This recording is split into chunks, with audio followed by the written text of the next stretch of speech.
listen and watch a lot of shows back in 2019, and I think you see an example of me being pretty frustrated at times. Pretty frustrated with the fact that Georgia just simply wasn't moving the football at all. And Georgia was a little bit too careful on defense, that it wasn't unlocking the defensive talent that it had, unleashing it to do what it was capable of doing. And it just, any points whatsoever were almost impossible to come by. I mean, I was pretty frustrated by that back in 2019. This is not what this is from Georgia right now, and Green Soldier's pointing this out. That while the Georgia offense is not as good as the Georgia defense, no unit could be, this is a offense that is by far and away, more effective than a lot of other previous Kirby Smart offenses at Georgia. And you can make a case it's probably the most effective offense that Georgia has had. So in light of everything that's going on, you can't lose sight of that. And that's not like, puffery. That's, the stats speak for themselves, that Georgia is moving the ball right now in a way that it almost never has. And you shouldn't miss out on that. Brian Whitehead says Brock Bowers the best tight end in college football. He very well could be, for sure. Scott Harris says, any news on Nolan Smith? So Jeff Tindall being close to the situation on Saturday, I mean physically close down there on the sideline, said that the indication that he got from his eyewitness account, you can go back and if you can make it out with all the leaf blowers in the background, but Jeff's eyewitness account from Saturday, having been right there near that situation on the sideline, as a photographer, he was right down there. He said that it did not look like it was going to be all that serious, and he said some more stuff. I honestly can't remember what he said, but once Jeff said that he didn't think it was serious, I kind of stopped worrying about it. I guess the Devontae Wyatt thing you're still left to be paying attention to. A lot of times, some of the stuff that happens really late in a blowout game sometimes doesn't quite get noticed as much, but then in the immediate aftermath, I think some folks started looking back and saying, Devontae Wyatt may be kind of weird that he was in the game with Georgia up as much as it was. There have been a lot of injuries that you almost wondered, was Georgia doing like a lot of teams do, kind of being a little theatric with the injury to get play stopped, and then the Wyatt thing happened. You're left to wonder, well, is this one of those, or is this some kind of different? So I think today, injury-wise, those are the two big names I'm looking to see more info from Kirby Smart on. Is the eyewitness accounts that we kind of got of Nolan Smith, do they turn out to be true? And it really is one of those things where he's kind of okay. It almost seemed like from the replay, you kind of got that little hyper-extended thing going on there. And by the way, we're on all the platforms now, so welcome Facebook, YouTube, Twitter, Twitch. We're getting ready to start the show. Let me just finish the point here on this.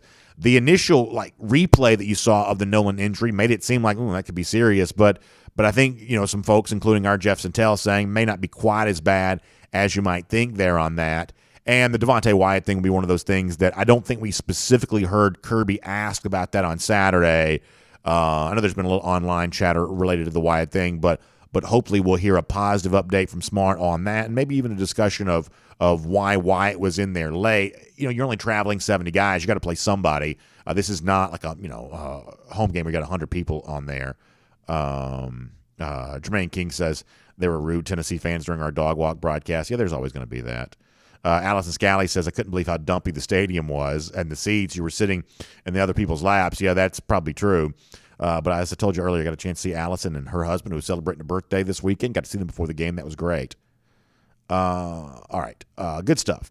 So here's what we got. John Stinchcomb coming up. We're going to make fun of Florida a lot on today's show, deservedly so. That'll be great. I want to make sure you're very well aware of the big event we have coming up on the day of the SEC Championship. That's important for us to do.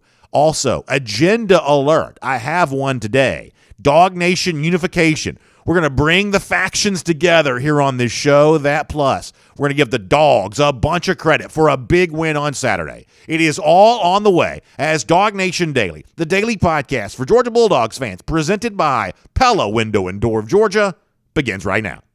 Today's episode of DawgNation Daily is brought to you by Pella Window and Door of Georgia, viewed to be the best. Presented by DawgNation.com. This is DawgNation Daily, the daily podcast for Georgia Bulldogs fans. Here's your host, Brandon Adams. So happy to have you here today. We're going to start today with a little bit of an admission. When I have a agenda, I want to make you aware of that. And from the very top today, I kind of want to make you aware of a little bit of an agenda that I have coming up in just a few minutes. I'm going to do what I can, at least attempt to, and sometimes it works and sometimes it doesn't. But I'm going to attempt to bring two warring factions together. Here around DawgNation, battle lines have been drawn, but today it ends. And that was the dramatic fist on the table for emphasis. Today it comes to an end. And listen, I don't hide my agenda when I have one. I'll let you know. I'm going to telegraph this, that in a couple of minutes, we're going to do everything we can to bring folks together to reunite Dog Nation, unity in the community. We are going to do that here in just a couple of minutes' time. Before that, we got to give UGA a lot of credit, because I told you this a lot last week, that I thought that this particular Saturday, Neyland Stadium, high-powered Tennessee offense, I thought it was going to be a real challenge for Georgia. Now, ultimately, the final score wasn't as close as I thought it probably would be, and as a Georgia fan, I'm really glad to be wrong about that. But the overall premise of, hey, good offense playing at home, and that stadium going to be loud despite the fact that Tennessee had lost a few games. Kirby Smart himself had said they were gearing up to be really tested by that home environment against Tennessee. All that turned out to be true. It's exactly the way we kind of thought it was going to be. But it's a Georgia team that's just ready for whatever circumstances are thrown towards them. And if you're a UGA fan right now, I hope you're having as much fun watching this team as I am. I hope that you are living in the moment and appreciating everything that is unfolding with the same level of enjoyment that I am, because college football is rarely this much fun. College football rarely provides you this much enjoyment to have a team that you feel confident. And you can look at people who are closer to this situation than you are, and even closer to this situation than I am. You can look at their evaluation of this, and you are left to really appreciate just exactly what Georgia's doing. I want to go back in time here just for a moment. Let's go back to Thursday's show. I played you a brief clip at the time of Kirk Herbstreit from the ESPN College Football Podcast. And I think that Herbstreit at the time really echoed something that needed to be said. That a lot of folks think that Georgia's number one right now simply because it's also the best recruiting program. And that Kirby Smart has stacked so much talent and there's so much depth, and obviously that is true, but it's beyond that. It's more than just the talent. That's not the only reason why that Georgia has been as good this season as it has. And Kirk Herbstreit identified that last week. He had a very specific way of describing that, and I think in light of what we saw on Saturday, what Herbstreit said a week ago that we also played for you at the time, I think this serves as a pretty good reminder to get us started for this week. So this is Kirk Herbstreit saying, hey, based on the conversation that I've had, based on my own eyewitness account of being in the stadium when Georgia's played this season, this is the reason why the Dogs are number one right now. Quick reminder from Herbstreit, and that'll set us up for what happened on Saturday. For all SEC fans, remember this. Georgia is not just a talented team that Kirby and his staff have gone out and recruited great players. Please remember this. Georgia is Georgia this year because guys like Nakobe Dean, the hardest working players on the Georgia roster are the best players. Just like Alabama last year with Mac Jones and that group, Landon Dickerson, all those great players, Najee Harris, all those, Devontae Smith. They couldn't get enough of practice. They couldn't get enough of the film work. They couldn't get enough of 7-on-7 with no coaches around. That's when you have an elite team. Georgia has that this year. And you can't coach that. You just have to hope it comes together. So always remember that about Georgia in 2021. It's not just elite talent. They have that. But they have elite intangibles. So I think you can sum up everything that Kirk Herbstreit said right there very succinctly. That a collection of elite talent has become an elite team because of elite intangibles. What are intangibles? Those things that you can't measure, the things that are just true, even if you don't know exactly why they are true or exactly know what is true. Intangible is another way of saying vibe. There is just an elite vibe around Georgia that has created an elite team. It's taken elite talent, and it's gotten that talent to work together to commit to something larger than themselves, and the results are there for you on display. And it was produced again on Saturday against Tennessee. And the reason why I played what you just heard from Kirk Herbstreit, the notion that elite talent becomes an elite team by just creating this elite sense of intangibles, this elite vibe that exists around the team, is because Kirby Smart, in his own way, kind of said the same thing. Clearly, Kirby Smart was very well aware of what I talked a lot about last week, that Georgia would face a challenge against Tennessee, that the stadium was going to be loud, the offense was going to be good, that Josh Heupel was going to be drawing up all kinds of creative plays on the chalkboard, to the extent that teams still even use chalkboards, that this was going to be the thing that Tennessee was going to try to do, and that Georgia, after kind of sleepwalking a little bit through Missouri, especially early in the game, that was Georgia still as plugged in? Was Georgia still as committed to being great now as it was early in the season? Has fatigue set in?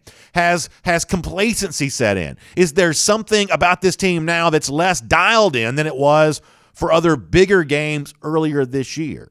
I love what Kirby Smart said about all of that after the game on Saturday, really echoing what Kirk Herbstreit himself had said that he noticed about UGA. This is why Georgia was so good in Neyland Stadium on Saturday. Great stuff from Kirby Smart immediately after the game. I can't say enough about the leaders on this team. You know, after that game against Missouri, to have 3 guys stand up in the locker room, and I don't know what we won, 40-6 or whatever. I don't even know what the score was, but they said that it wasn't acceptable the way we approached the game, the way we handled the game.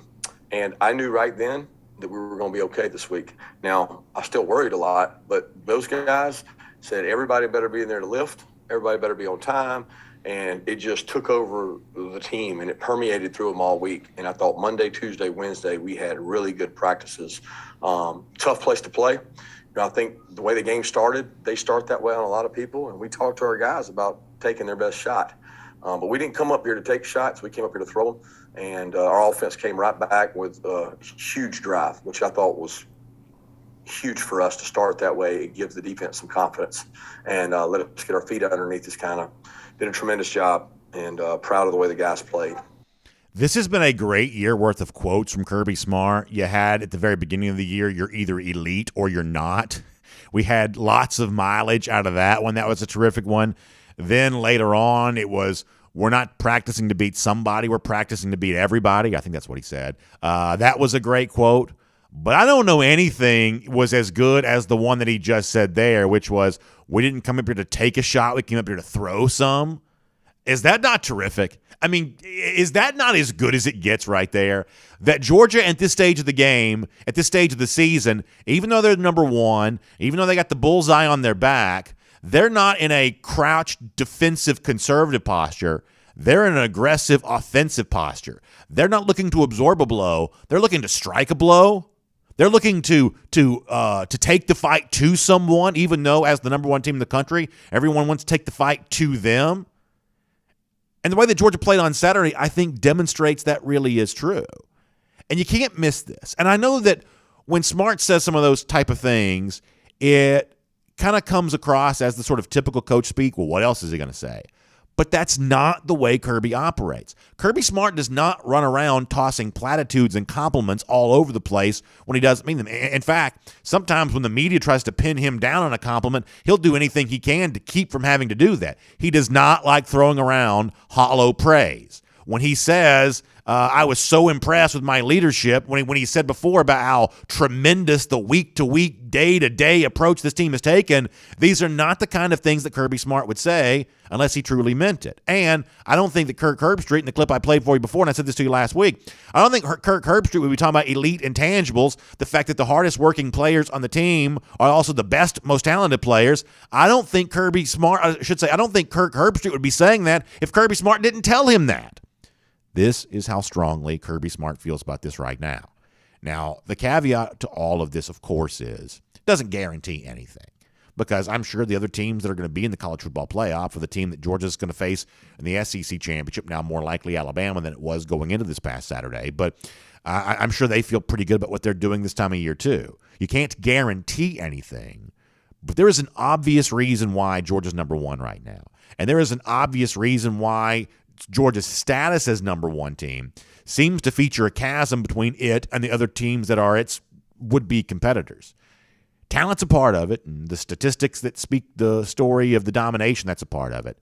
But it's the intangible stuff, the leadership stuff, the fact that this team seems to be able to find that will to recommit itself, to find a situation where even a blowout win, just weren't quite so happy. Even in a blowout win against Missouri, we could have done this a little bit better. And even with the idea of this is a Tennessee team with upset on its mind. This is a Tennessee crowd that wanted to make an impact. This is a Tennessee offense that wanted to try to exploit Georgia for some big plays. That with all of that potentially going on there, this Georgia team said, we're ready for it. We're not just here to take your best shot.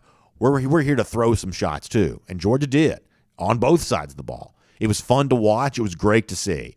And when you think about what's on the way for Georgia after a couple more weeks with the regular season games, SEC championship, college football playoff after that, I think you have to say right now that Georgia looks about as ready as it ever could. It's time to get buckled up. It's time to get taped up. It's time to get ready to go. This is that moment, and Georgia appears to be ready for it. My name's Brandon Adams, and this is DawgNation Daily, the daily podcast for Georgia Bulldogs fans, presented today by Pella Window and Door of Georgia. We're glad to have you with us, no matter how you get to us today, live on video. 9:45 a.m., we begin for our first and 15 there on DawgNation.com, the DawgNation app. Then at 10 a.m., it's Facebook, YouTube, Twitter, Twitch, all those video platforms, podcasts all across the galaxy, really, with every podcast platform you can think of, Apple, Spotify, everything else. Radio Noon, Athens Sports Radio 960 The Ref. We come up for you right there as well. Just a bunch of ways to find the show, and we're glad you find it, no matter how it is that you're able to do that. Also, big thanks to our friends at Pella Window and Door of Georgia for making it all possible. You know, Pella Window and Door of Georgia can help equip your house with energy-efficient windows and doors. I think about that so much this time of year because it can be really cold outside. It was cold up in Knoxville on Saturday for sure. And when you got that heat on, especially this year, heat's just expensive. You know, gas bills, things like that going up. Energy bills are pretty high, or at least they have the potential to be very high this winter. That means the energy that your home is producing on the inside, you don't want that seeping out to the outside. And that cold air that's on the outside, that's where you want to keep it. Not on the inside of your house. You want to keep it on the outside where it belongs. That's what Pella Window and Door of Georgia can do for you. Also, they can offer you great savings there as well. Between now and November 27th, you can get 40% off qualifying installations or payments as low as $99 a month when you make regular payments. You can also get a great consultation that'll walk you through all the installation options you have for you and all the different choices that you can make to really get what's best for your home. That's what Pella Window and Door of Georgia provides. Also, a couple ways to get in touch. You can hit them up on the website, pellaofga.com/DawgNation. That's pellaofga.com/DawgNation. Or give them a call, 678-638-1496. That's 678-638-1496. Pella Window and Door of Georgia is viewed to be the best. All right, in a little bit, it's going to be John Stinchcomb. We will do a Classic City Lager Insider Update with John. And we'll talk about everything from Saturday's game against Tennessee, plus everything looking ahead for Georgia for the next few weeks. It's a big time of year. It's that crunch time of the season. We're getting ready for it at least. John Stinchcomb's going to help us do that. Before that, though, I want to go around the doghouse. And around the doghouse today is assisted by our friends at AAA. By the way, I will make use of AAA here today. I talk about this all the time, that I need their legendary roadside assistance. You know, we had a little bit of a car issue with my wife here today, and so we're kind of scrambling on that. It's just another reason why I'm always thankful to have AAA, their legendary roadside assistance, but that's not all they can do for you. I'll tell you more about what AAA can do for you in a minute. But first, I got to talk to you about this. So there was a very weird moment at near the end of the CBS broadcast in the fourth quarter on Saturday, and it's gotten a lot of attention. So I was obviously at the game, but as I'm driving back from Knoxville yesterday, I'm in the passenger seat. Jeff Tindall was driving.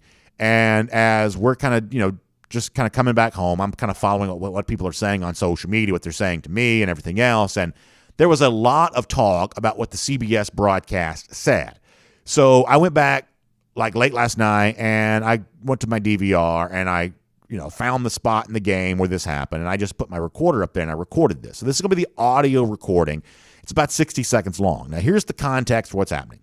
This is a regular sideline report in the fourth quarter with Georgia up big. So you're going to hear Brad Nessler, the play-by-play broadcaster, throw to the sidelines with Jamie Erdahl, who's going to do an update on the Georgia quarterback situation involving Stetson Bennett and JT Daniels. And that's going to prompt Nessler to say one or two things. It's going to prompt Gary Danielson to say one or two things. And the entire nature of the conversation has just gotten a lot of attention from Georgia fans since it occurred. Frankly, it's not obvious what it means, but it appears to mean something. So this is like an audio recording of a TV broadcast. The natural sound, you're going to hear that. The band's playing. So it's not like, perfect crisp, pristine audio, but I think you should be able to make all of this out. This is Jamie Erdahl, Brad Nessler, Gary Danielson from CBS on Saturday night talking about JT Daniels and Stetson Bennett, the current situation. I think this is a real conversation starter for Dog Nation. Take a listen to this. They get kind of tired of trying to tackle number 3 late in the game. Jamie? Well, you mentioned potential seeing JT Daniels here in the fourth quarter. There's a lot of commentary about this quarterback dynamic, and Kirby Smart has maintained confidence in both of these quarterbacks, and I feel it's important to tell everybody that the dynamic between Stetson Bennett and JT Daniels on the sideline is truly leaving Stetson as the starter. JT supports him in a way that all quarterbacks do, talking over indicators of coverage and what they're seeing, but it's not as if these two are still battling. The team understands that this is Stetson's spot, and JT is working with him hand in hand.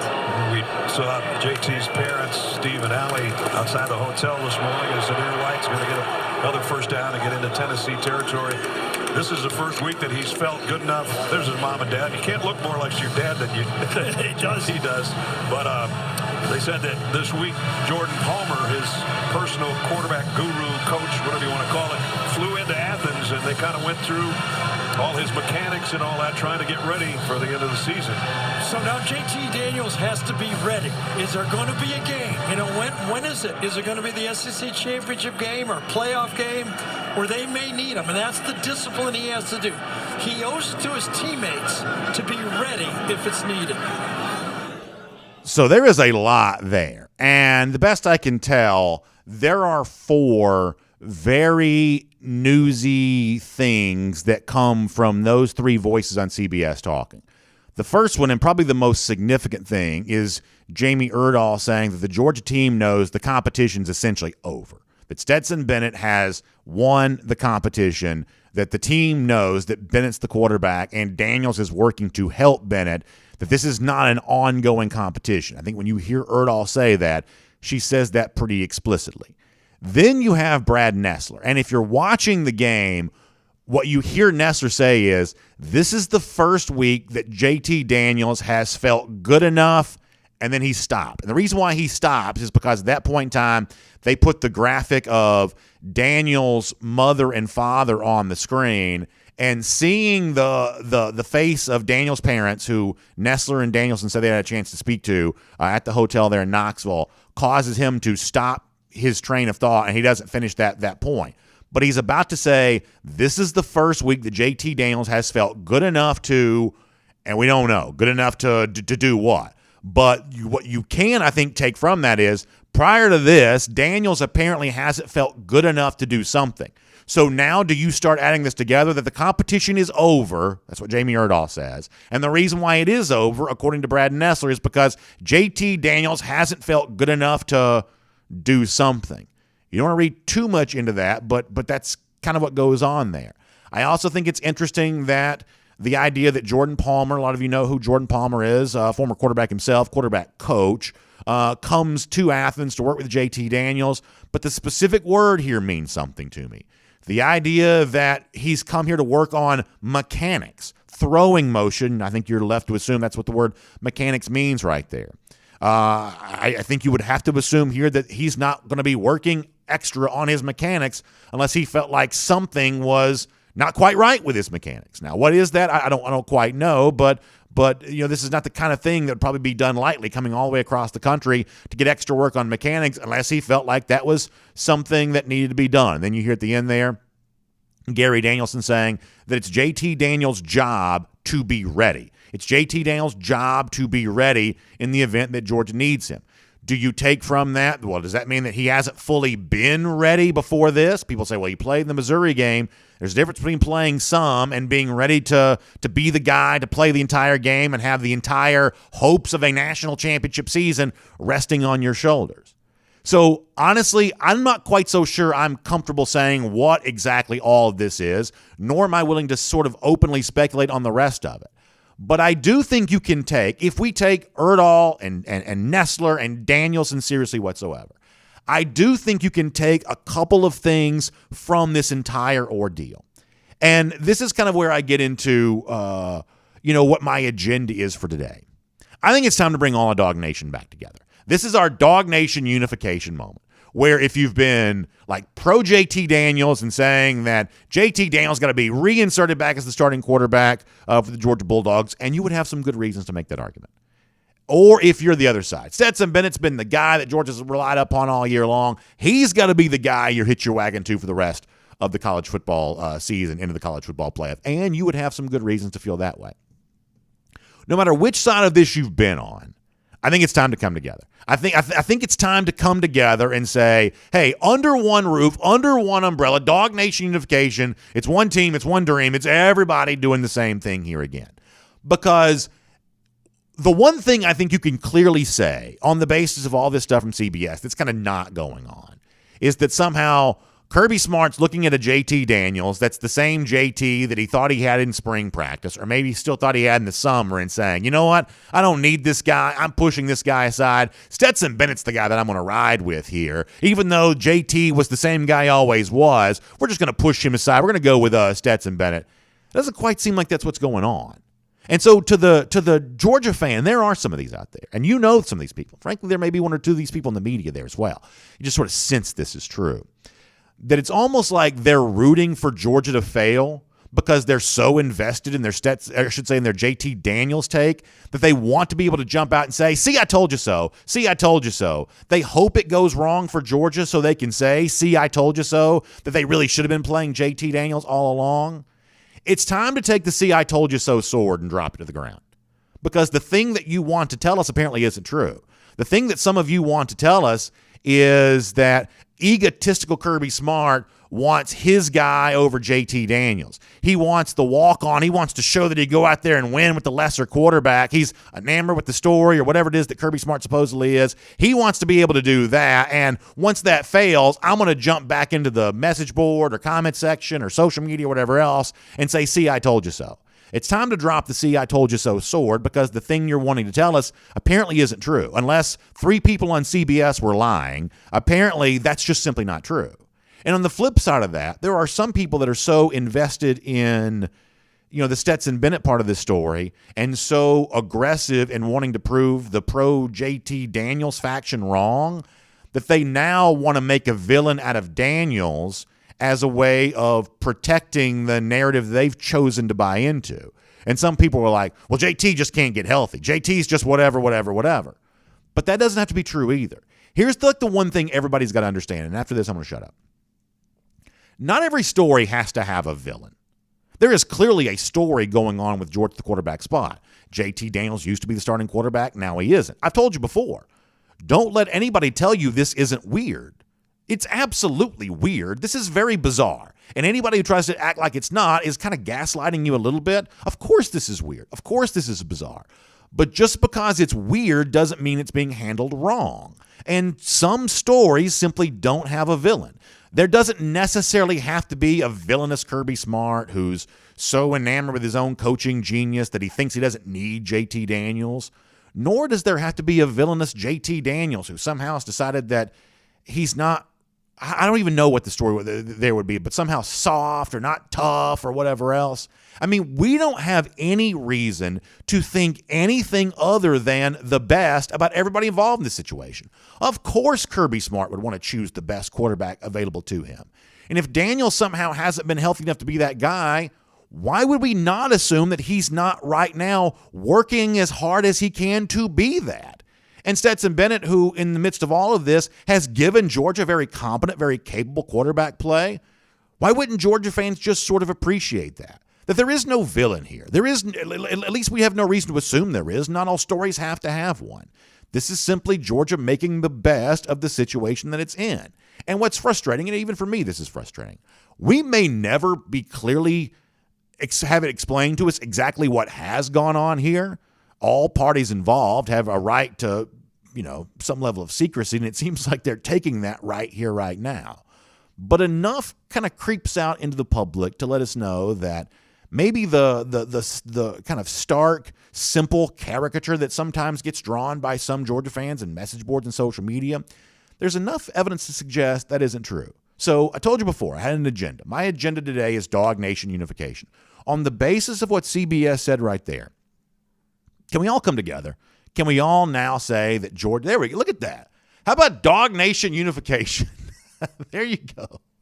Mark and Catherine Richt kind of representing that there a little bit, hand in hand. That's the way that Georgia fans need to go walking through the rest of the way. And obviously, I'm halfway being silly and sarcastic when I say that, but the ultimate point I'm being kind of real about here is that there is not enough evidence for the fight that has been happening to continue, because the people who are kind of drawn in these like opposite directions, you don't have enough evidence to support the point you're arguing for. That it is weird, but just because it's weird doesn't mean it's wrong. That is Around the Doghouse, and it is assisted today by our friends at AAA. And I told you before, I use AAA all the time because when the car breaks down, I have no idea what to do for that. So I'm always thankful that AAA can come over and help me and get me where I need to go, or help me get my wife where she needs to go. I'm really glad for that. We're driving back from Knoxville, or going from Grayson High School to Knoxville, and all the things that you're doing on a busy weekend. AAA goes with me everywhere I go. But that's not the only thing I want you to know about AAA. They are also the ones that you turn to for legendary roadside assistance, but beyond that, also auto insurance there too. That when you switch and save with AAA, you can save on average $529. And I told you before, bills are going up. Everybody knows that. That's a topic for a different show and a different time. But the fact of the matter is, all of us are having to dig deeper to pay for the things that we have going on in our lives right now. That means wherever you can find some money, that's a good decision for you to make. That means if you can make your auto insurance cheaper, well, then obviously you're making the right choice for you and your family. So when you switch and save with AAA, you can save on average $529. So here's what I want you to do. I want you to find them online. AAA.com/auto insurance. That's AAA.com/auto insurance. You can find exactly what's going on with them there on that. All right, this is going to be a fun show for us, because before we are done, we got a lot to do as far as making fun of Florida, both for what happened on Saturday, the one story that Florida can't seem to make go away. We'll have some fun with that before we're done. So a lot of mockery of a program right now that's very much worthy of that mockery with the Florida Gators. That's going to be good. But for now, I want to get some thoughts from John on what we just talked about there from the CBS broadcast on Saturday, the quarterback situation. Also celebrating what I thought, really, all in all, was a pretty good day for the Georgia Bulldogs, and a little bit of an offensive line question there, too. So we're going to cover a bunch of ground with John Stinchcomb. It's our Classic City Lager Insider Update. Glad to have him and all of you with us here today. From Athens and across the SEC, or wherever the recruiting trail may lead, here's a DawgNation.com insider. Say hello to John Stinchcomb. Insider Update with him, presented by Classic City Lager. I love John's insight of the Georgia Bulldogs. He sees things clearly and explains them well when he joins us here. And, John, I want to bring you in on a discussion we were just having a moment ago. I've kind of jokingly called this DawgNation unification.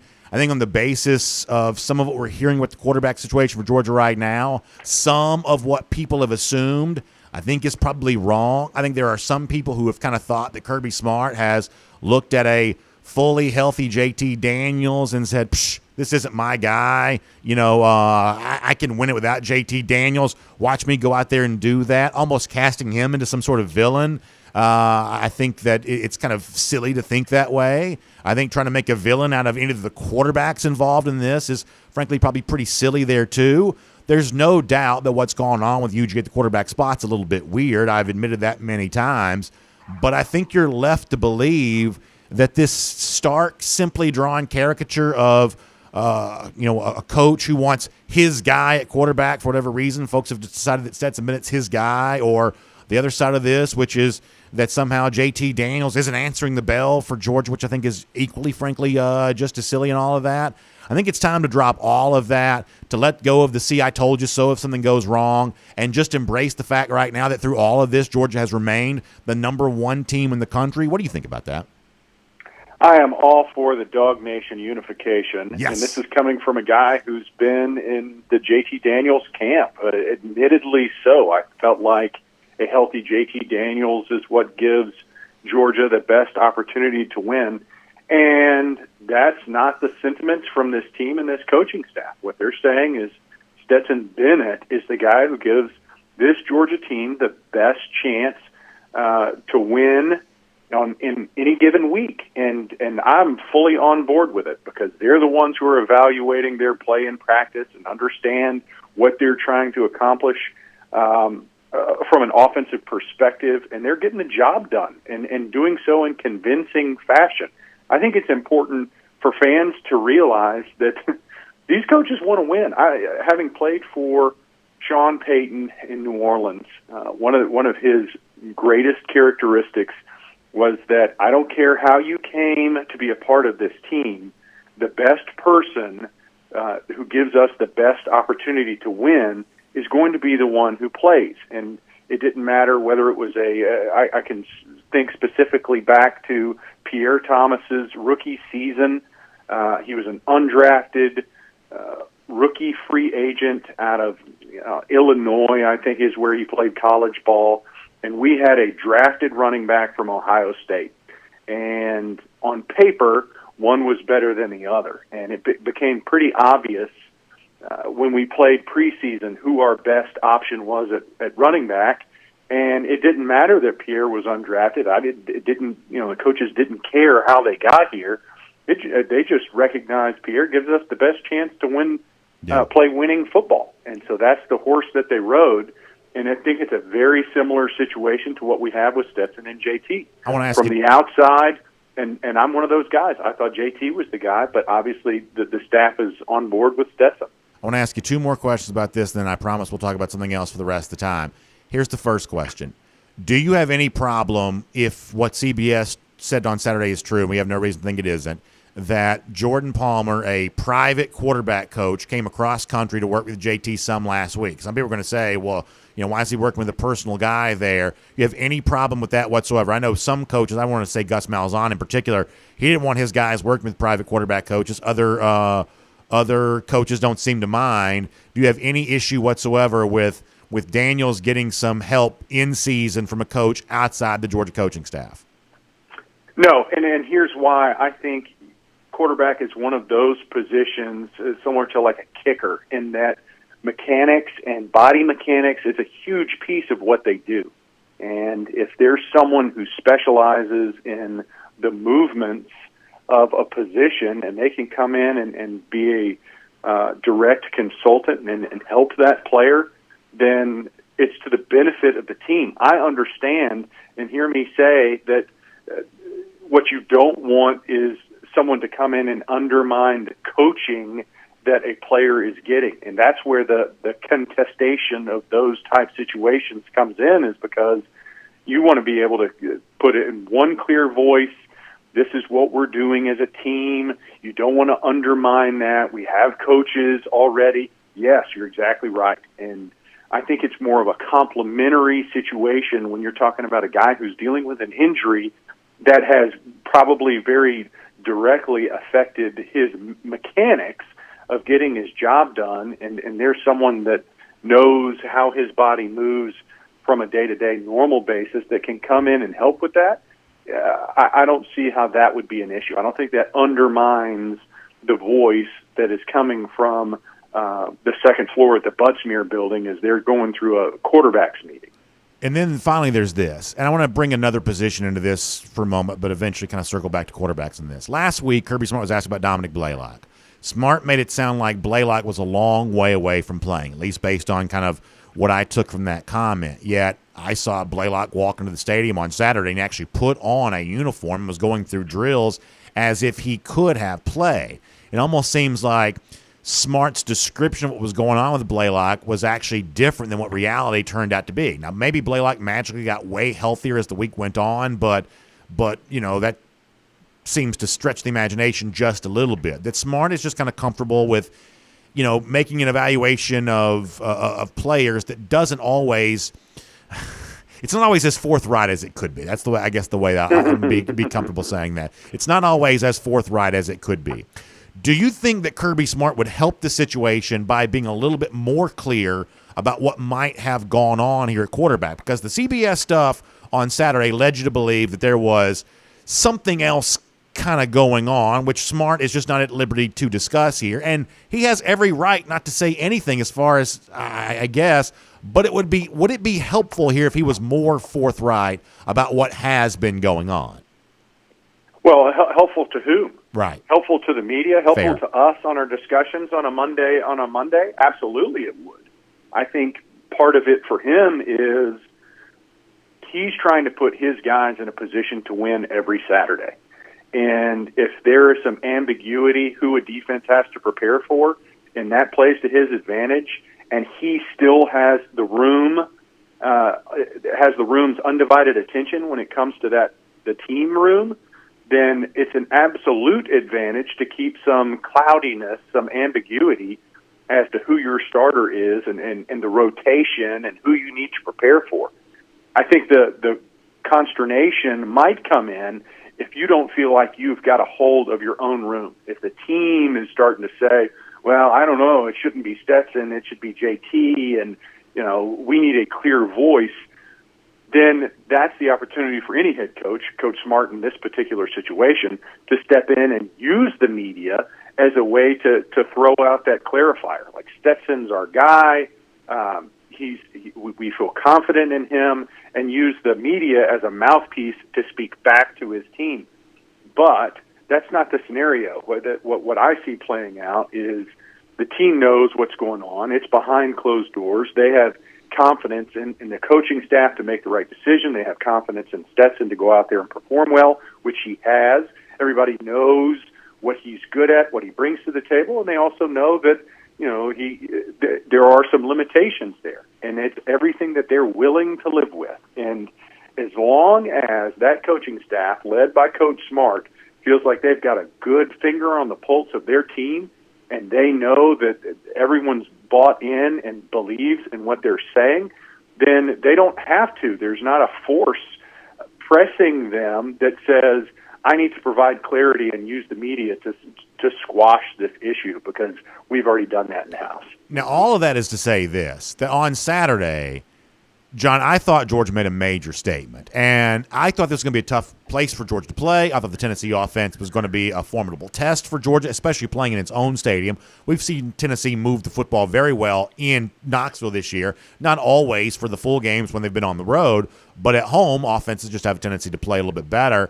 And I thought Georgia passed that test with flying colors. John, at the risk of being too hyperbolic here, certainly in the entire time I've been doing DawgNation Daily, Georgia's never been playing better football than it is right now. And I don't know if this program's ever played on a week-to-week basis better than it's playing this season. And there's a mountain of statistics that kind of back that up here. Sometimes, don't you just sort of have to sit back and watch it and say, this is really something to behold here at the moment? Yes, yeah, absolutely. And I think it's hard for Georgia fans to embrace that because of the 40 years of experience that have stretched since our last national championship run. But I think this game, this Georgia-Tennessee game, started off in a very similar fashion to the Alabama-Texas A&M game, where Texas A&M, there's really strengths to their team. They know how to move the ball at times, but there's obvious flaws. I mean, there's a reason why they sat where they sat and how they ended up on this past Saturday. But they found themselves in a game with Alabama where they got a little momentum, they got some juice, and at some point in that game, if you were watching, you were like, can Texas A&M keep up what they're doing? Will Alabama kind of enforce their will in this game and change things? Alabama was unable to do that. Texas A&M not only sticks around, but they end up winning it. In contrast, you look at this game, Georgia-Tennessee, that first quarter, Tennessee is throwing haymakers, right? They're throwing their best punches, and Georgia is as well. And it hadn't shaken itself out. The game wasn't decided, obviously, at the end of that first quarter because Tennessee still had the lead. But they could not hang. Georgia did not press that panic button. They doubled down on who they were. They shut down Tennessee to the point where after that first quarter, they were only able to score one more touchdown, and Georgia was able to produce 40-plus points. So I think that's the kind of difference that we see in this Georgia team is even in a game that was close and the opponent is throwing their best punch, Georgia never panicked. They just continued to do what they did, and they really tightened and executed at a higher level in that press moment. It came early. It was in the first half. And by the second half, it was, I wonder how much Georgia's going to win by. But the maturity of this team to see and be in that kind of situation and not panic, not feel that fluster, to not make the mistakes that you see sometimes in those games where it's an inferior opponent that's playing at their very best, and Georgia extends and continues to punish them to the point where I felt like there were moments where you saw Tennessee almost give up. I think that just shows to the special nature of this team. Okay, I got three things I want to do before I let you go, John. I want to be respectful of your time, so let me see if I can get through these three things with you. First of all, there's this. It's pretty late in the show for me mentioning a name that I think is really important for Georgia right now. John, I think that James Cook took a major step forward on Saturday. What a game he had.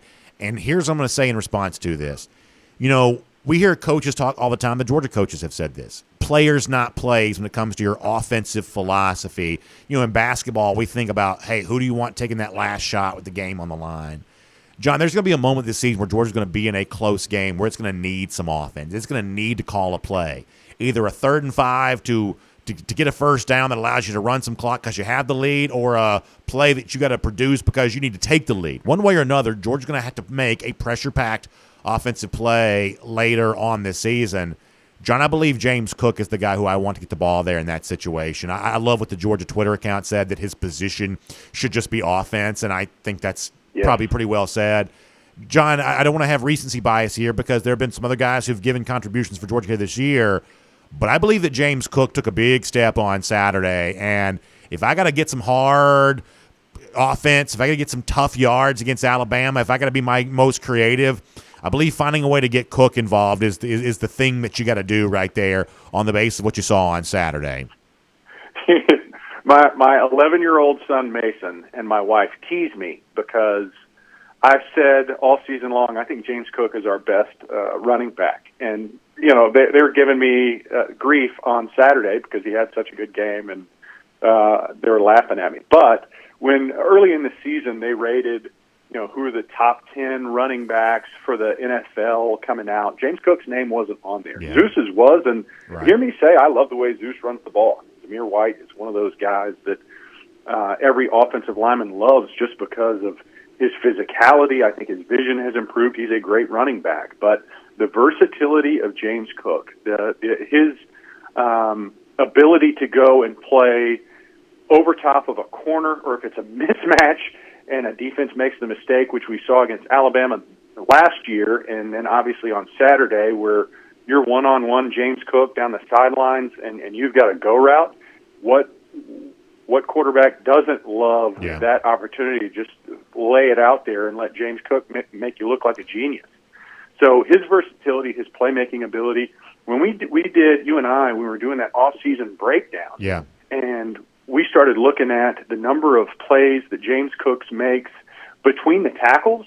I mean, it's impressive. It's not just, I think that's part of the development of his game, where early on in his first couple of years in Georgia, he's a lighter guy, and you saw him more as like a 3rd down back. Let's get him in the screen game. Let's try to get mismatches and throw him the ball. Let's get him on the jet sweeps and the wide tosses. And then you start recognizing the number of plays that he can make in between the tackles, and you start going, man, this guy's he's got a lot more tools than I think people recognize. And Saturday was a little bit of a coming out party for him because, man, is he talented. I want to finish with the offensive line here in a moment, but one more thing before we get there. I've talked on this show about how the thing that makes Georgia go this year is not just elite talent. It's a kind of an elite, tangible, intangible vibe. There's a vibe around this team that's really producing great team success. But sometimes you just sort of have to sit back and say, wow, this talent. For instance, can you believe that at least technically speaking, Channing Tindall is a backup linebacker on this team? Like that is such an obnoxious level of talent. What he did on Saturday, flying all over everywhere. Sometimes you're just overwhelmed by the bodies that Georgia can throw out there. Channing Tindall is one of the best players in the country, and as it stands right now, he is technically speaking not a starter at UGA. That's remarkable. It really is, and I think it also speaks to the depth and luxury of riches that Georgia has experienced in these past few years due to the recruiting. And to think that, you know, there was question marks of, is Quay Walker, is Channing Tindall, you know, were they overrated? Are they not the players that Georgia had thought they were when they were recruited? And to see the seasons that both of those guys are having right now, and the level of play and the fact that, I'd be hard-pressed to think of another linebacking core that is dynamic and as talented as what Georgia throws out there every Saturday.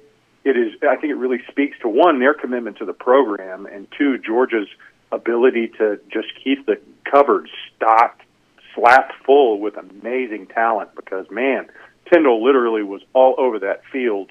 And he's not even, one of the top three names that you'd list when you're talking about the linebackers at Georgia.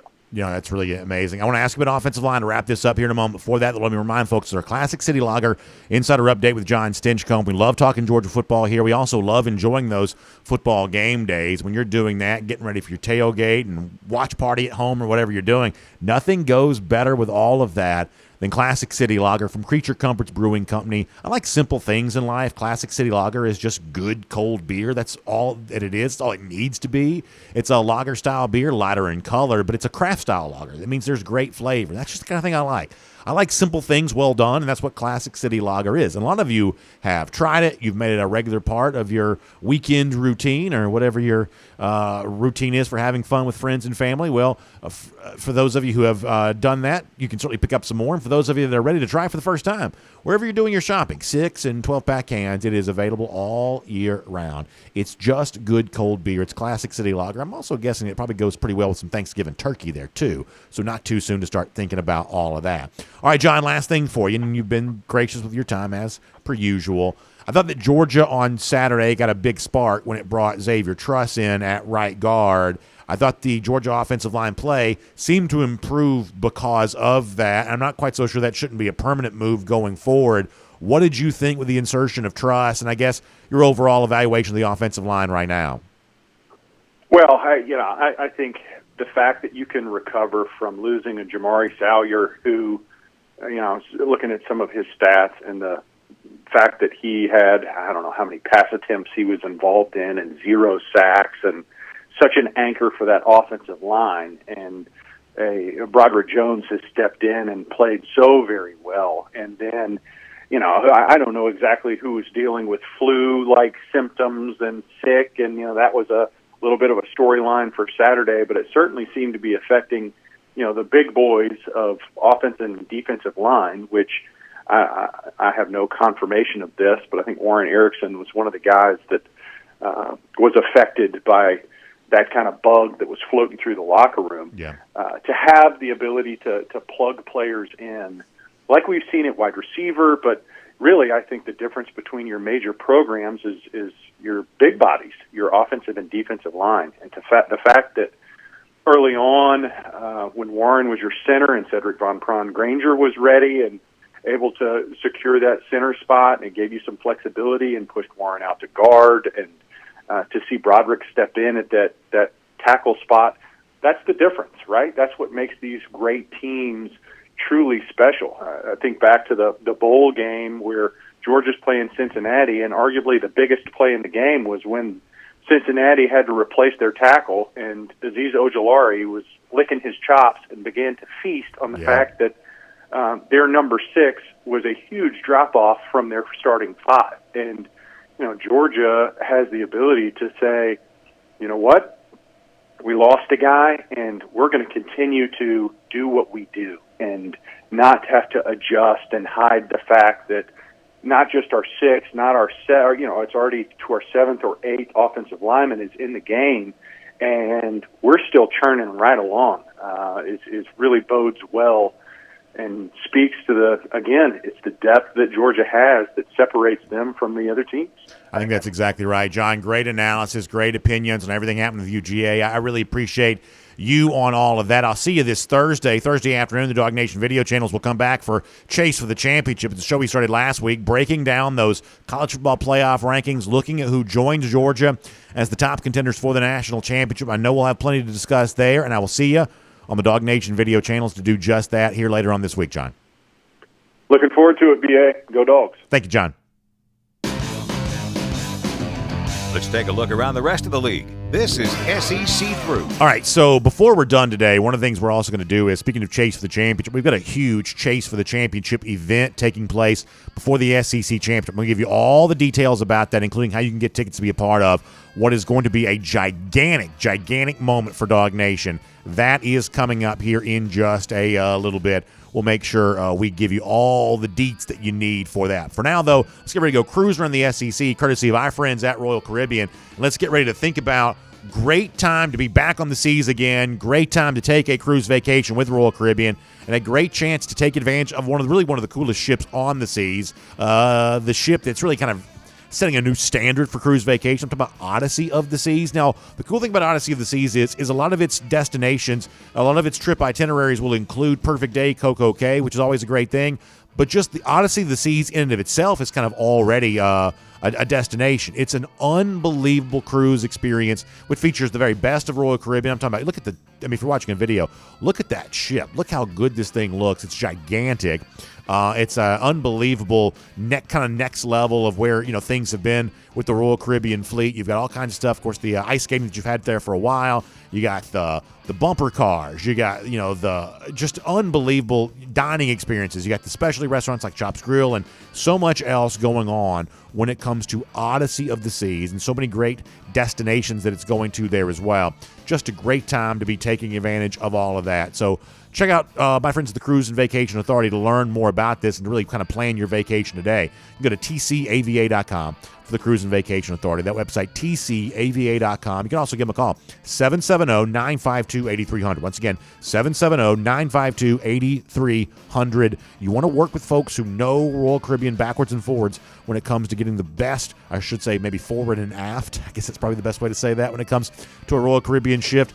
That is what Cruise and Vacation Authority can do for you. They can get you a great one, so make sure you check all of that out today. The Odyssey of the Seas, by the way, you got to just go online and look at that. It's an unbelievable cruise ship all the way around. All right, we got some business to take care of as we're cruising around the SEC, courtesy of Royal Caribbean.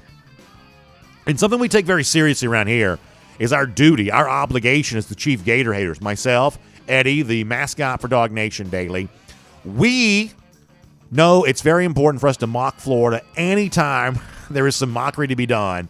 Folks, there is some mockery to be done. I told you earlier that I was, there at the gate when Georgia was arriving on Saturday. I had a chance to talk with a lot of Georgia fans there before UGA showed up for kind of an impromptu dog walk on the road. And the one thing we were all talking about at the time was Florida really struggling with Samford.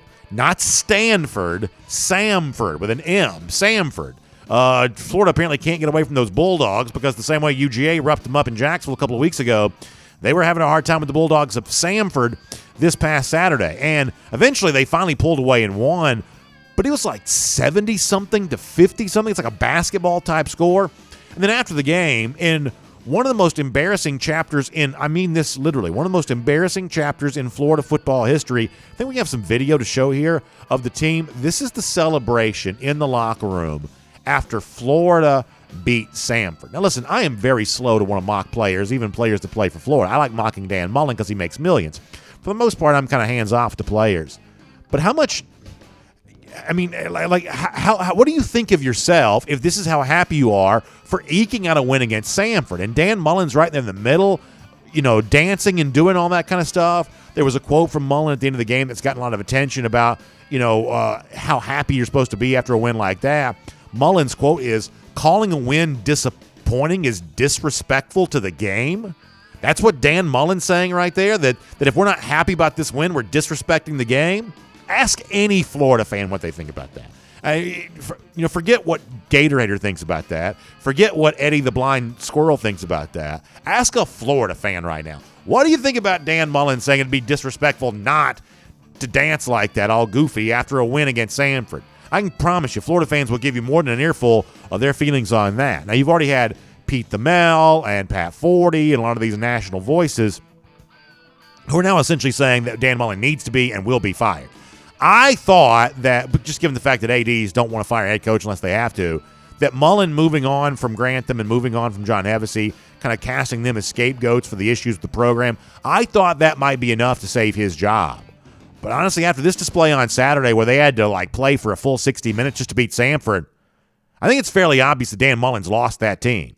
And some of what you see going on with, like, Steve Sarkisian at Texas, where you're just kind of left to wonder, do these players want to play for this dude? I mean, I think at this point in time, Dan Mullen just runs a really, what's the opposite of a tight ship? Is it a loose ship? Dan Mullen just kind of runs a kind of a loose, casual ship. He's just not committed to what it takes to be a winning program. So Florida can either endure more embarrassment or fire him. And I know that I've heard from a lot of y'all who are like, hey, we need to start a GoFundMe to keep him there, to keep him from getting fired. You want to keep Dan Mullen there forever. Well, with displays like that, I think it's easy to understand why you might want to. This was just a humiliating chapter, just an absolutely humiliating chapter for Florida. It's almost like I'm sort of sad for them. Like, as much as I like making fun of them, at a certain point you're like, golly, have some self-respect of some kind. Let me get a few more of these SEC scores in here there as well. It was not good for Auburn. Probably the worst Saturday, given the fact that Florida at least did win, the worst Saturday, at least of the teams that lost, may have actually belonged to Auburn. They were up 28-3. Please, no jokes about that here in the Atlanta area. But they were up 28-3 at one point against Mississippi State. And Mississippi State came back and got a 43-34 win. And all of a sudden, I think the feeling around the Brian Harsin year one is completely different. I think that Harsin was very much a part of the SEC Coach of the Year conversation prior to what happens on Saturday. I think he was distinguishing himself as, hey, he's not quite at the Georgia-Alabama level, but he may be the best team in the next level. He may have kind of been that team. Remember, he beat Ole Miss a couple of weeks ago. And had he won against Mississippi State, he was going to set up an Iron Bowl that would have decided the SEC West. You can't ask much more from a first-year coach than that. But now, because of this result, and because Ole Miss also beat Texas A&M, all of a sudden now the SEC West is kind of jumbled up. And what's really the difference between the second-year coaches, guys like Pittman, Kiffin, Leach, and a first-year coach like Brian Harsin, given the fact that Auburn's supposed to be the better of those programs, right now they're just all kind of jumbled up together. There was a lot of give back from Harsin. And I think what you're left to wonder is, he clearly showed you a lot of growing pains and culture shock at the beginning of the season, or in the beginning of his first year as the Auburn coach. Kind of come across at times a little uncomfortable with just how intense the pressure is here in the SEC. You kind of wonder, is Harsin really ready for that? I hope he's not going to fool himself into thinking he's having a good season, because I think the loss to Mississippi State kind of renders that a conversation that you can't really have anymore. You can't really give yourself credit for being, a winning team. They may actually exceed their Vegas over-under here before it's all said and done, but most Auburn fans are not going to be happy with this result. We talked about Missouri holding on against South Carolina. We expect that to happen, and it did. South Carolina could not keep the momentum going from its win against Florida. Not a big surprise there. Admittedly, we are more surprised about A&M losing to Ole Miss. And listen, this is one of those things where, Ole Miss is kind of turning out to be what Texas A&M was supposed to be. And you can obviously give the excuses of A&M had an injured starting quarterback. That's true. I think the overall program outlook for A&M is still really strong. They're obviously red hot on the recruiting trail. We talked about that on Friday. But this is Lane Kiffin really living into the most optimistic assessments for what he could be. Now, the Egg Bowl on Thanksgiving night is just going to be gigantic. I mean that's just going to absolutely be gigantic. Two great personalities between Leach and Kiffin playing the kind of game against each other that a lot of folks in the Magnolia State hoped it would be. Well, now it's going to be. And you got to give credit that they're in the top 10 now, the AP poll. They have a chance at a very pretty record, kind of stealing some of the spotlight that A&M had earned for itself after A&M beat Alabama. Lane Kiffin doing some big things there on that front. And good job by Sam Pittman going to LSU, getting the win against LSU, the Golden Boot Trophy. Pittman said he was going to display that thing right in the middle of the football facility there at Fayetteville. He's done just that. All of a sudden now you're looking at an Arkansas team. What's their record? 7-3. Is that what they are? Yeah, 7-3. Honestly, that's not bad. I mean, think about where Arkansas was before Pittman took over. And to think they're 7-3 right now, at a chance at a very good-looking bowl. He's done a good job there. He has done a really good job there with that program. They were in the College Football Playoff top 25 last week. You expect them to be moving up here a little bit this week, and I think you got to give them a lot of credit for that. And we'll make that cruise around the SEC, courtesy of Royal Caribbean. All right, so I told you I'd tell you about this. Let me do that right now. We are going to have so much fun on the day of the SEC Championship. In fact, a couple of y'all on Saturday in Knoxville were like, hey, why don't you do a DawgNation invasion to Knoxville? And I said, listen, right now we've got all systems pointed towards the big day for the SEC championship. We're calling it Chase for the Championship. We're building up to that over the course of the next few weeks with our extra shows, our John Stinchcomb and I breaking down the playoff rankings. But Chase for the Championship going to be in Atlanta on that Saturday. Now, first of all, can we just pause on this for a moment for those of you watching on video? I realize that if you're not on video, you can't see this. But can we talk about this Chase for the Championship logo? I think this turned out really well. Like, you're getting off for Atlanta, but instead of exit only, it says elite only. I hope you're catching that. But look at the highway sign there. If you notice, like inside the highway sign, the thing holding it together is almost like a playoff bracket. Look how I feel like this is actually pretty cool. Our team here did a great job putting this together. Of course, it starts in Atlanta. You hope it concludes in Indianapolis. We're going to celebrate there that day with our Chase for the Championship tailgate. It's going to be at the Home Depot backyard. It's presented by Kroger. It's Saturday from 12 until 3 p.m., the day of the SEC Championship. Open bar, open food, entertainment. You get a Chase for the Championship DawgNation t-shirt, which is going to be a fun thing to wear throughout the month of December as Georgia makes its pursuit for a national championship, because right now, folks, that's what it seems like Georgia's doing. I hope you've noticed that. You can go to DawgNation.com for more information. Literally, if you go to DawgNation, right up there at the top of the page, there's going to be a thing you can click into, get your tickets for this. Y'all, this is going to be a gigantic party. Ask anybody who came to our last one we did the start of the season back in Charlotte. I think they all had a great time. This is going to be so much fun. I know there's all kinds of things going on behind the scenes about getting ready for this and making this a party that's befitting of the moment that we're in. A very special Georgia season requires a very special party. So open bar, open food, entertainment, Chase for the Championship DawgNation t-shirt. What a thing it's going to be. DawgNation.com. Get your tickets there. Get them before they're gone, because this stuff always sells out really, really fast. So we're going to try to make as many spaces available as we can right there in the Home Depot backyard. You can't be closer to the stadium than this. You can't be closer to the stadium than this. It's going to be an amazing, amazing time. So DawgNation.com for more details on that.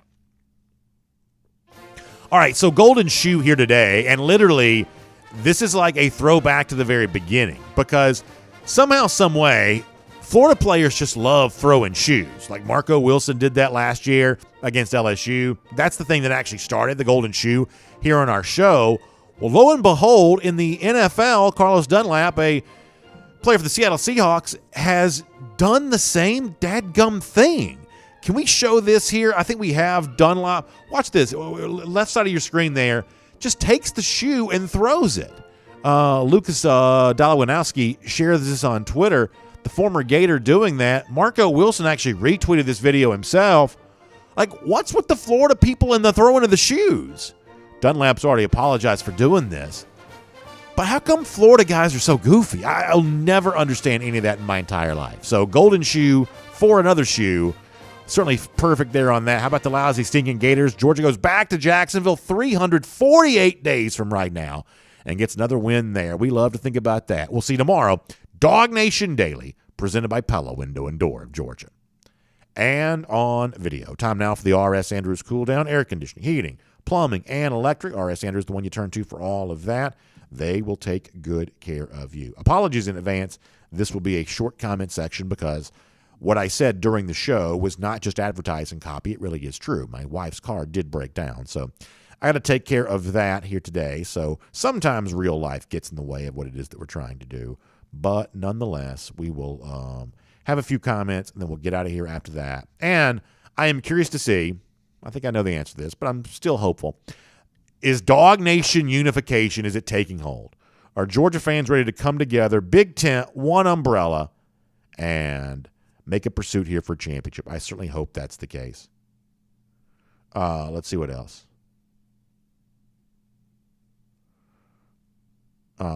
Let's see what else is going on here in the comment section. Rob D says, I think the Dogs beat Bama 31-17 in the SEC championship game. That would be very, very enjoyable. Jay Shipe says, can we all agree that Mullen and Jimbo are the most overpaid coach in the SEC? Jay, here is what I will say, is that for as long as this conversation has been ongoing, literally the entire calendar year, you were very pro Ole Miss, and I've always been more pro A&M. I told you that if Ole Miss beat A&M, I would give you the full credit for that.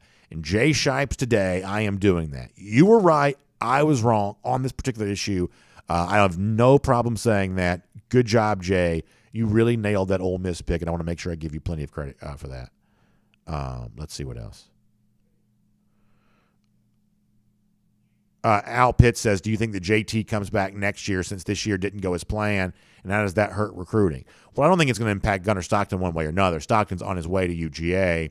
I don't know what JT Daniels is going to do because, admittedly, I'm not 100% sure of what's going on right now. I'm not. But, as I said before, I don't think that three prominent names on CBS are all going to lie. I think that they were made privy to something that they talked about there on Saturday, which leads me to believe that the quarterback situation at Georgia right now is not what some assume that it is. The fact that Georgia looked at a fully healthy, raring and ready to go JT Daniels and said, no, we don't want you. We want this guy instead. Even though just a few months ago we wanted you instead of him. Now we've completely changed our mind. Somehow, some way, that's not quite what's going on. So that mystery makes everything else that's going to come after that also mysterious for me too. I really don't know. Does Daniels come back? Does he not? I don't know. Does he get healthy enough, or is he ready enough where all of a sudden he comes in and saves the day for Georgia? Maybe he doesn't need to come back because now he's ready to move on to the NFL. I really don't know any of this. I don't know what's going to happen. I'm just kind of okay with whatever it is. I'm okay with frankly, I'm okay if Daniels does or doesn't play again for Georgia. I'm okay with Bennett trying to, take a shot at a national championship, whether he does or doesn't win. That kind of thing can't be foreseen and it can't be guaranteed. I'm just kind of ready for whatever, and that includes 2022 as well. Frank Patterson says, did you see the toss sweep for a touchdown with Cook? We run better when we run up for more off tackle. Yeah, so Georgia had the multiple tight ends in the game. They had at least two, and they were both lined up on the right side. They had Cook as a fullback, and that was like literally the old school student body right. Like I remember I used to have the original EA Sports video game. Like a lot of y'all played like the one that came out, I think the last one was 2014 was the last EA Sports game. I had the first one that came out in 1993. And that was like one of the plays you could run. You could run student body left, student body right, where literally everybody you can throw out there to block was, and the tailback just took toss sweep around there when you hope you set the edge. Like that was like almost an old school student body right play that Cook scored on for sure. Keith Folds says, I'm not ready. By the way, is this Keith Folds? Did Keith Folds migrate from Facebook to YouTube? That's a pretty big deal. He says, I'm not ready to write off JT Daniels. You should understand this, Keith. I'm not ready to write off JT Daniels either. I'm not writing off JT Daniels. What I'm telling you is that I am okay with however it happens. I am okay with however it happens. That's the unification is not unifying around Stetson Bennett. That's a very important point. This is not, hey, bend the knee, Stetson's your quarterback. That's not what this is. That's not what this is. This is unification around the idea that Georgia's going to do what's best for Georgia. That's what this is all about. That otherwise, like we don't have any logical reason to assume that Georgia would do anything other than what's best for the program. That's what the unification's about. And maybe I should have been more clear when I explained that.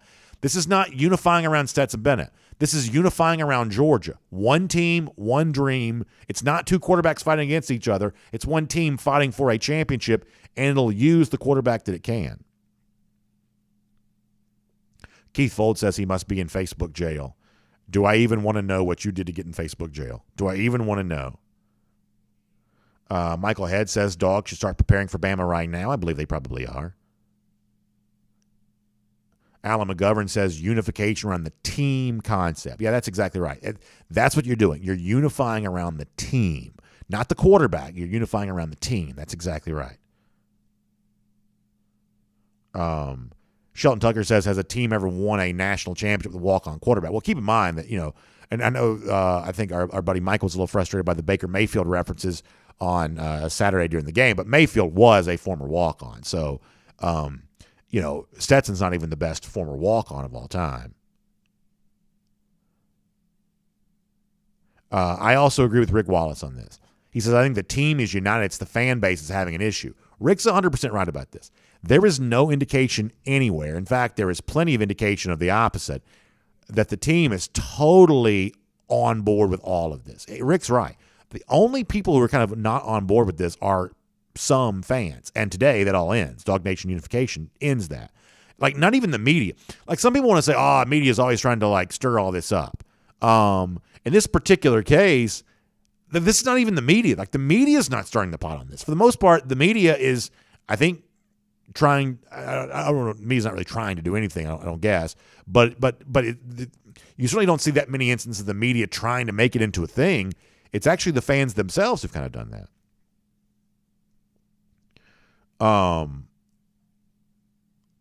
Let's see what else.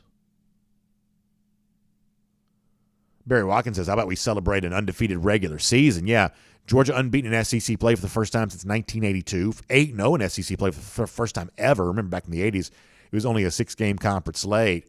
Almost any way you chop it up right now, Georgia football has never been playing better than it is right now. Not in the history of DawgNation Daily, and probably predating that there as well. This is as good as it gets. Chris Slim White says, if they win by losing by less than 20, we'll never hear the end of it. Yeah, listen, there's a high standard for sure. Daniel Aldrich says Monken and Kirby has said they're going to go with whatever it takes to win. That's what they're going to go with, and I believe that's what they're doing. Eddie Burleson says just won a national championship. Don't care who the quarterback is. That's right. That's what it's all about. That's what it all comes down to. Is that goal is in sight. And folks, it is not going to be easy. It is just not. I'm talking about for us. The coaches and players have they're the ones doing the work. But for those of us who talk about it every day, for those of us who are, going to endure this, the tension for the next month and a half, 2 months, however long it is going to be so over the top. And it's one of those things where it's going to be fun, but it's going to be the kind of fun where you have to remind yourself that it is fun, because everything's going to matter so much. Every single play is going to be nerve-wracking.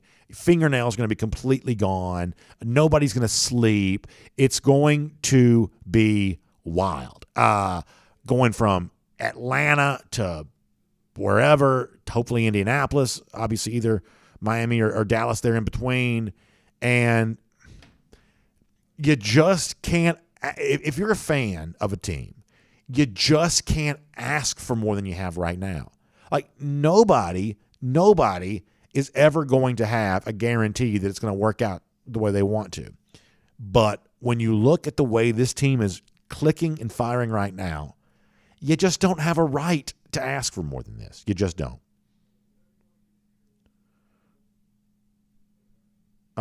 Marshall Colbert says, can Stetson take the pressure of being a national championship quarterback? Obviously, we're going to find out if all these guys can take that pressure, because the real pressure hasn't started yet. But I do think you have to commend him for the way that he's handled all of this up to this point in time. It is not easy to step in the way that he was asked to step in and do the things that he was asked to do. Listen, like, the one thing I'm never going to do is sugarcoat this and make it sound like, he's going out there and just making every throw. Like, he's not going out there and making every throw. He missed a couple throws on Saturday, made a couple of mistakes on Saturday. I don't know that he made turnover-worthy throws on Saturday the way that he kind of has in some games prior, but I thought there were a couple moments on Saturday where Bennett had a chance to really end all debate, and he kind of stopped just short of doing that. I don't mind telling you that. My idea of unification is not to, pour water on your head and tell you that it's raining. That's not what I'm trying to do. I'm not going to lie to you that things are what they are, and what they are mostly good. Aaron Criswell says pressure is a privilege.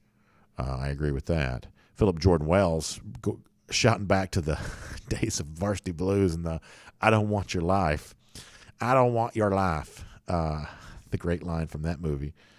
James Vanderbeek, the backup quarterback, getting thrust into action.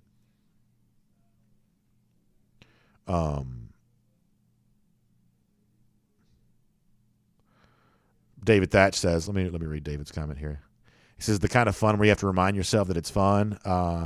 He says, BA, that's why I have to rewatch the games each week so that I can just enjoy without getting so uptight. Yeah, I know what you mean. It's like I was watching the game because, admittedly, I like to rewatch the games, but some weeks I'm just so busy I don't get a chance to do that the way I want to. But I was rewatching the game. I was like, this is really fun. This is really enjoyable. It's like when you take because I can promise you, even though I'm sitting in the press box with the rest of the Coastal Elites, like I am just tied in knots up there. I mean, I'm just so intense. So tense is the word I'm looking for. I'm so tense up there. And once you know the outcome, you just kind of relax. You just kind of watch the game for what it is. I mean, college football is a really fun thing to watch when you don't have a whole bunch of emotional investment in the outcome. Let's see what else. Tim Tatum says Stetson left a couple of touchdowns on the field with a couple bad throws, but he did way more good stuff. Totally agree. That is the accurate assessment of the situation.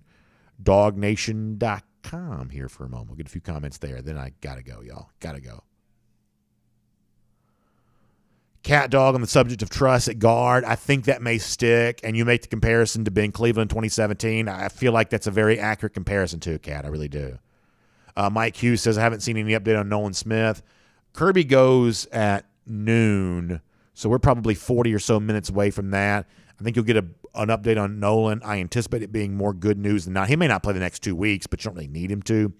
But I'm anticipating good news on Nolan, and I'm hopeful for good news on Devontae Wyatt as well. Witty Dog says Tindall and Walker are great stories this year. They really are. Really are. Yeah, the Georgia linebackers, with Nakobe being, I would say, the best linebacker in the country, if you want to count like Will Anderson as a true edge rusher type player. Nakobe being what he is, it's just amazing. Rick Mull says, don't mock Gators too much. We don't want Mullen to get fired, which is very funny. There you go. Look at that. There's the celebration video. Boy, I tell you what, I just don't quite know what to make of that. It's just really something. If I had to come do a show on Monday after Georgia celebrated like that by beating an FCS team in which they gave up more than 50 points in the game, gave up 40-something points the first half, boy, I just don't know how I'd do that. William B. says, I'm a uniter, not a divider. Yeah, absolutely. Absolutely. That's exactly what I want to be. I want to bring people together. Dog Nation unification. Unifying around the team, unifying around the pursuit of a championship, not unifying around any player, because who knows? Who knows how any of this, personnel decisions are going to come and going to go. But that is that.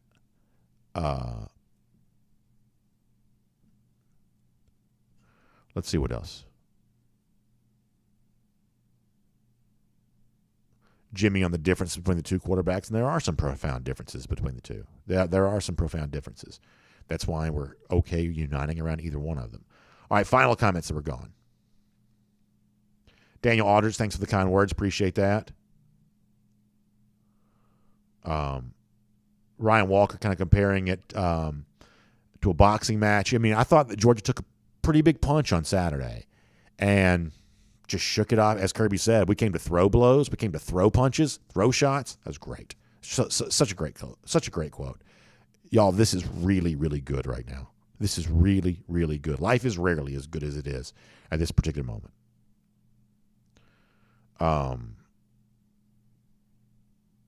Let's see what else. Anything else on YouTube before we're gone?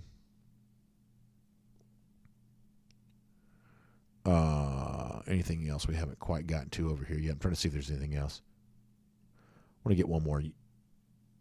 Blake Robinson making fun of Florida. That's probably a pretty good way to end that. I mean, what a disaster all of that was. I mean, just an absolute unmitigated disaster there in Gainesville. And some of y'all don't want Mullen to get fired. I'm just not quite so sure you're going to get your wish, because, man, it seems like it is really heating up around him at the moment. It seems like it is really, really heating up. All right, we're going to go. Appreciate you being here. Glad to have you with us. By the way, check out the Atlanta Journal-Constitution. Special sections on both the Falcons and the Hawks in the AJC. And we're 2 weeks away from Georgia playing against Georgia Tech. Dogs and Jackets haven't played in 2 years. I'm very curious to see if anybody cares, because it's been a while since these two teams have played. Also, if you kind of want to check in about how things are going for Jeff Collins here in year 3, Mark Bradley's got a column up on that at the Atlanta Journal-Constitution. Also, for those of you in the Athens area, or you may want to get to the Athens area, start thinking about holiday things to do. The State Botanical Gardens are going to kind of turn into a little bit of a holiday experience. You can find out more about that. So just so much to do on the sports front there at the Atlanta Journal-Constitution. So make sure you check that at AJC.com. Also, still a chance to get some of those souvenir Braves items, including the replica front pages. You can check that out, AJC.com, to find out more details on that there as well. Thanks for being here for DawgNation Daily, presented by Pella Window and Door of Georgia. Big thanks for being here for R.S. Andrews Cool Down. R.S. Andrews is the one you turn to for your air conditioning, heating, plumbing, electric needs. It's cold at night. If you're worried about your heating system, and you maybe should be, especially some of these old systems that you know are beyond their expected life expectancy, well, get them tuned back up to factory fresh specs. See if you can get a little bit more life out of that thing before it's all said and done. R.S. Andrews online, rsandrews.com. Y'all have a great day. We'll see you back here tomorrow, everybody.